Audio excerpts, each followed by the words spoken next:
Topic 180. War. 1.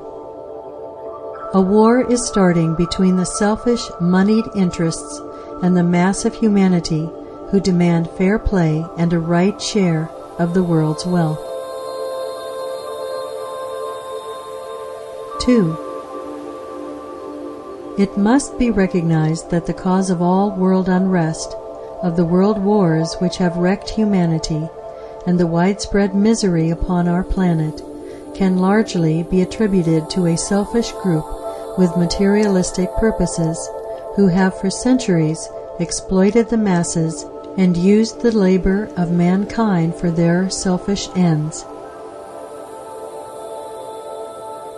This group of capitalists has cornered and exploited the world's resources and the staples required for civilized living.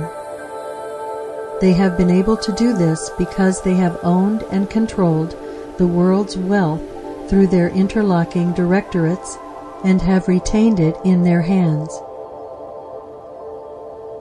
They have made possible the vast differences existing between the very rich and the very poor. They love money and the power which money gives. They have stood behind governments and politicians. They have controlled the electorate. They have made possible the narrow nationalistic aims of selfish politics.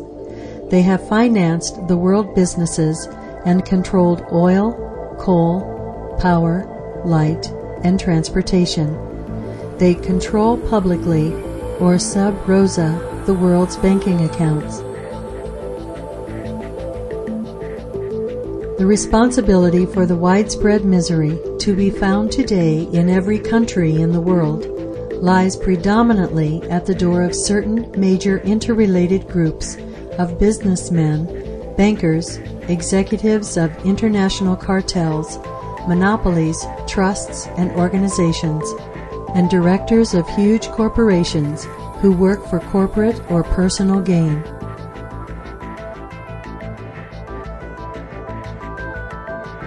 3. War can be and is mass murder where the motive is wrong. It can be sacrifice and right action where the motive is right. The slaying of a man in the act of killing the defenseless is not regarded as murder. The principle remains the same whether it is killing an individual who is murdering or fighting a nation which is warring on the defenseless.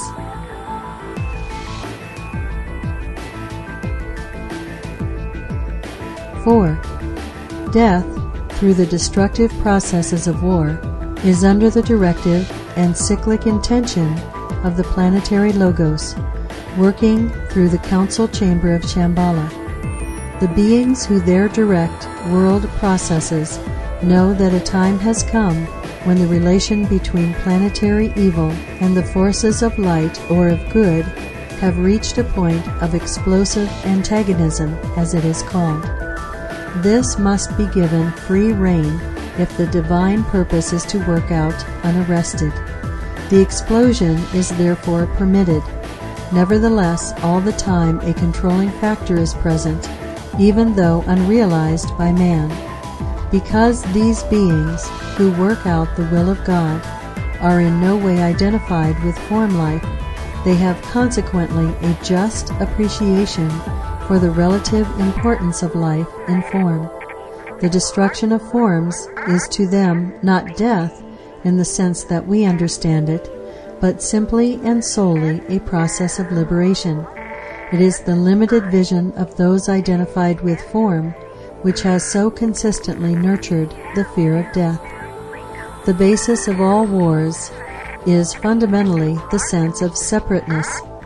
This fundamental individualism, or pleased recognition of isolationism, leads to all the secondary causes of war: greed, producing economic disaster; hatred, producing national and international friction; cruelty, producing pain and death.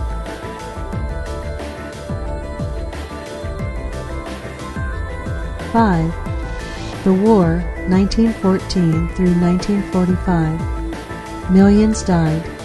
more millions suffered cruelly in their form nature, and many more millions underwent and are still undergoing the mental agony of insecurity, suspense, and poverty.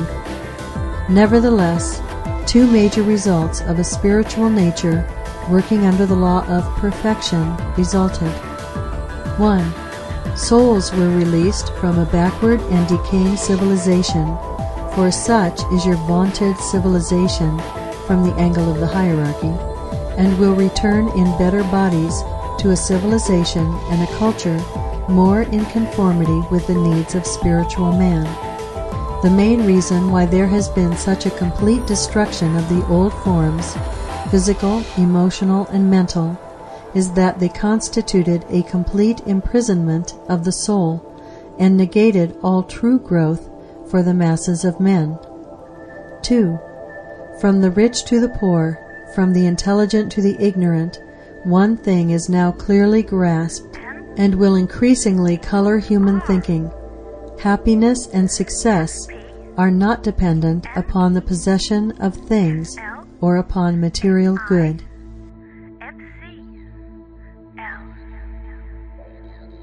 6. There has been a far greater spiritual significance to the war than has yet been realized. It marked a world turning point. It reoriented humanity towards the good.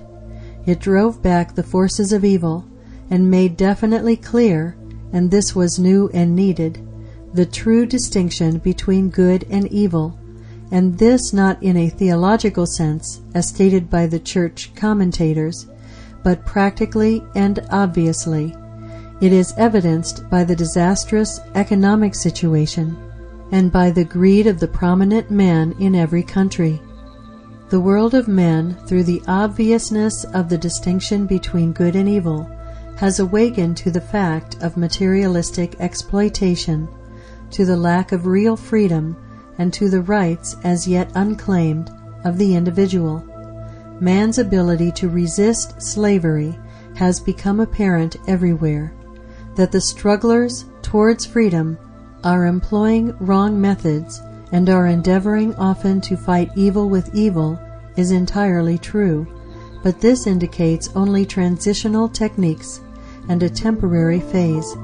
It is temporary from the point of view of the hierarchy, though possibly long from the angle of men in the three worlds, but it need not necessarily be long today. 7. Men deal with effects and not with causes. For instance, mankind is concerned with war, and with horrified preparations for more war, and is not primarily occupied with that which causes war, and which, if rightly handled, would prevent war.